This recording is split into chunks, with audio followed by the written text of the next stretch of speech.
Straight out to Lad Egan, news director and anchor with KRCG. A 15-year-old girl is the murder suspect. Not just murder, premeditated, malice, murder, one suspect. This was planned. Lad, please tell me I'm wrong.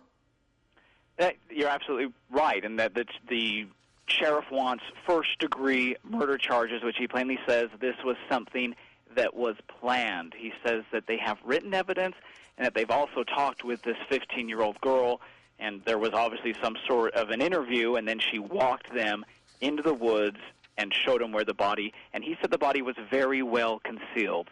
Okay, Lad, with me, Lad Egan with KRCG. I don't know how well a 15-year-old girl could conceal a body from detectives, searchers, canine dogs, cadaver dogs, bloodhounds.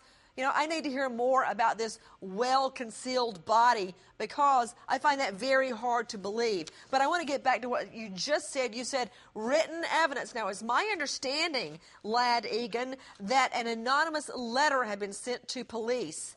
But you're saying writing. Are you talking about the letter, or are you talking about perhaps the 15-year-old girl's diary? I asked the sheriff that. I said, is there a letter, and is there also other written evidence?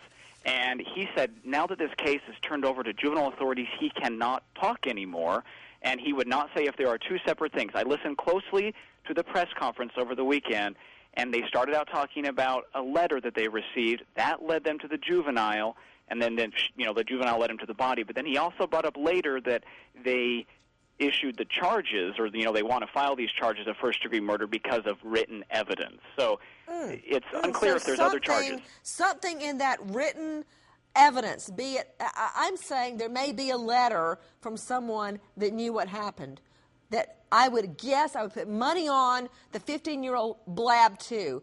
But when you say written evidence, that tells me that this girl was keeping a diary, and in that diary, she said enough that told cops this was premeditated. And remember, everybody, premeditation does not necessarily mean a long, drawn-out plan, such as a poisoning by arsenic over time.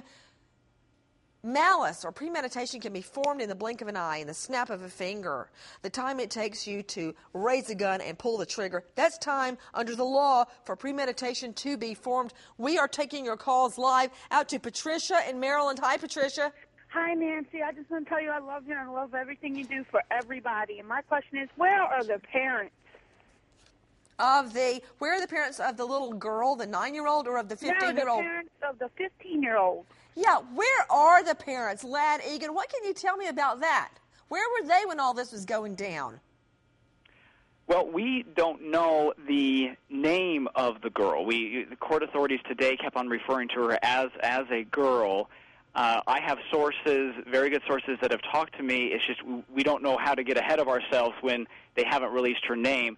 We have Wait heard a minute. that you don't know her name? I know her name. I'm not going to say her name because she's a juvenile. But her name is out there. I as well know her name, and I am told that she does not live with her parents, that she is cared for by other family members. Well, then where were they? If they're caring for her, as you said, how was she able, assuming the allegations are true, to do this crime? And let me back it up a minute. With me, Lad Egan from KRCG, joining us, Jefferson City, Missouri.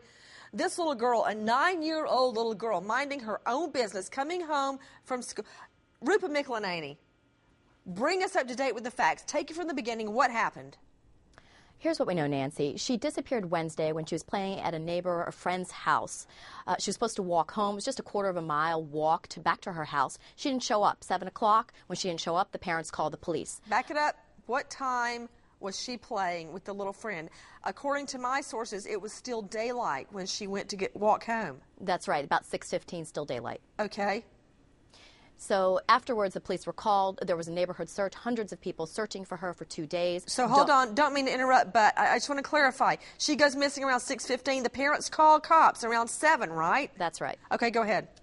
hundreds of people searching for the next 2 days, dogs searching. They found cell phone pings in the area, so they knew that the cell phone wasn't very far from the area, the neighborhood where she was last seen.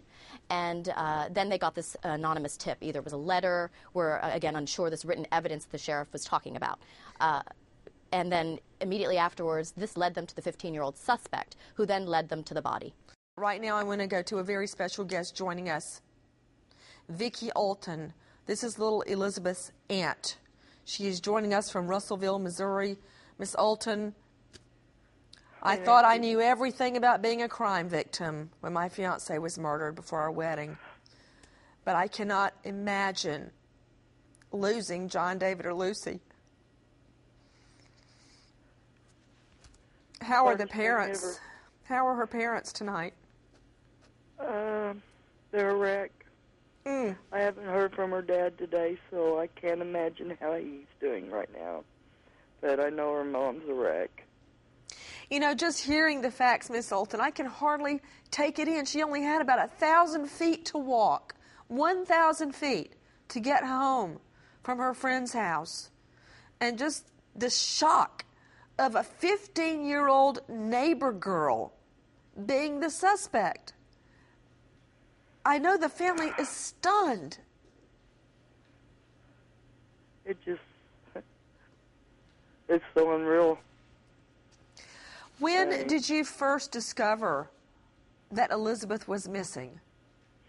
Her oldest sister called me about 7 o'clock and told me they couldn't find her and that they were out looking for her.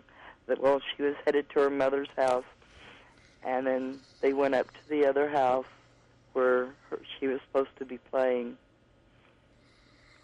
and they said she wasn't there. So she started walking home at 6:15. At 7 o'clock, the parents are already on the phone with the police. The parents did everything right. They knew where she was. She was right there in the neighborhood, just a few houses down. That's why I was so dumbfounded when I found out the little girl's body was right there. I don't understand how police didn't find it. Now, they keep telling me the body was so well concealed. How could a 15-year-old girl trick searchers, police, canine dogs? How did she hide Elizabeth? I'd like to know that myself. Oh.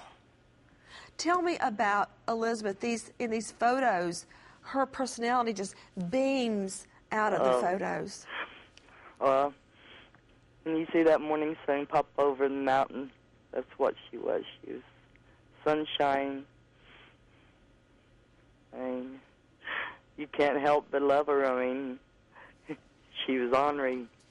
She was picking on her brother in this picture that's showing now here at my house. And it was funny. You just had to be here.